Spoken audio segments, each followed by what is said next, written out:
If you remain quiet, if you remain with this moment, and you ignore everything that you have become for just half an hour straight as an exercise. You don't have to do this many times. Just do it whenever you desire to do it. And you will see that as you stay with what's true, right here, right now, this moment, you stay in that sense of consciousness, that sense of I am. Not I am this, I am that, I need to do that. I am undisturbed, right here, right now.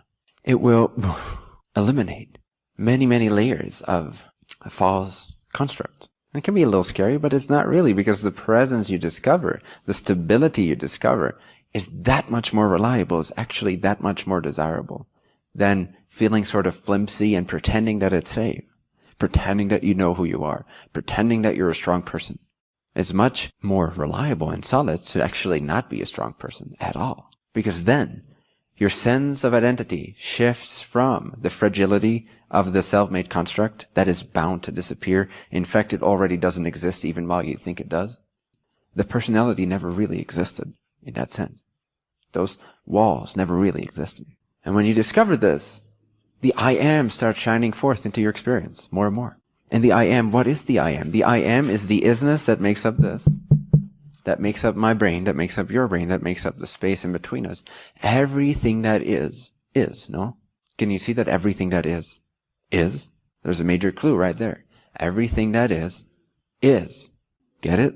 Confirmation of enlightenment right there. Very simple. You don't need a teacher, not really. Not for presence, at least. When you want to discover presence, all you need is to notice that everything is present. It's very simple. It's very effortless. And it doesn't require you to work yourself through all kinds of meditations. It just becomes obvious confirmation. Instead of seeking confirmation with a teacher for presence, when it comes to presence, you notice that, hey, this is. I am. She is. He is. That insult is. My reaction to that is. Love is. Hatred is. War is. Peace is. Life is. Animals are. Everything is. And you just start noticing that everything is. And it sort of overwhelms you. At some point it can overwhelm you a little bit.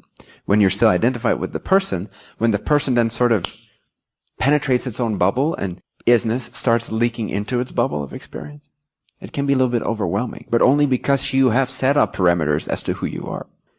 Presence cannot be overwhelming if you're not limited to a particular parameter or location. So it's only initially that you can have a sense of, whoa, I'm going to explode. And in a sense, you can always have that, but it's always at a new level. Wherever your edge is, wherever it expands you, that's where you feel like, oh, I am about to explode. But it's only because your bubble keeps breaking up and expanding and expanding. And in that way, you actually become more of all that is.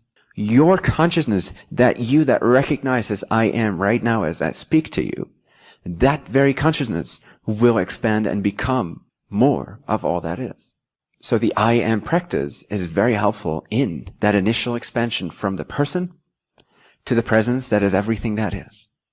So as soon as you awareness, let's say in your initial phase, awareness that has become the sense I am this, the personality, the person beingness, as soon as the person beingness starts to wake up to presence beingness, that is sort of, in a sense, on the threshold here, on the edge of where the I am this touches the I am. And the more you touch in with the I am presence, and the less you start to believe that I am this, the more, in a sense, you could say that line or your consciousness starts to shift or expand. So it's just right here on the edge of the individual self, or the personality consciousness, and the presence consciousness.